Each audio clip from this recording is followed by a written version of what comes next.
So এটা হচ্ছে higher math দ্বিতীয় পত্র প্রথম অধ্যায় বাস্তব সংখ্যা অসমতা। আমি প্রত্যেকটা টাইপ থেকে আপনাদেরকে একটা একটা করে ম্যাথ করাই দিব।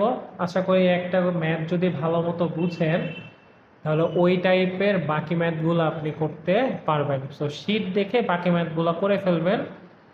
তো চলেন শুরু করি। আমাকে এখানে বলছে পরম মান চিহ্নের সাহায্যে প্রকাশ করতে, ঠিক আছে, মডুলাসের সাহায্যে প্রকাশ করতে বলছে।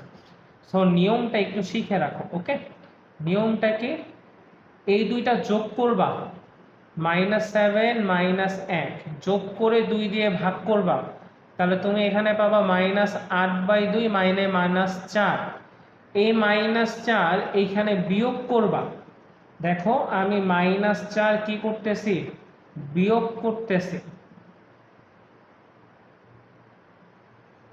আমি -4 বিয়োগ করলাম, তাহলে দেখেন কি পাইতেছি, -7 + 4 x + 4 -1 + 4। এখানে পাবো -3 x + 4 + 3। যখন এইখানে সেম হয়ে যাবে, জাস্ট চিহ্নটা অপোজিট প্লাস মাইনাস, তখন আমি এইটাকে মডুলাস x + 4 = 3 লিখতে পারবো। সো এইভাবে আমরা পরম মান চিহ্নের সাহায্যে প্রকাশ করি।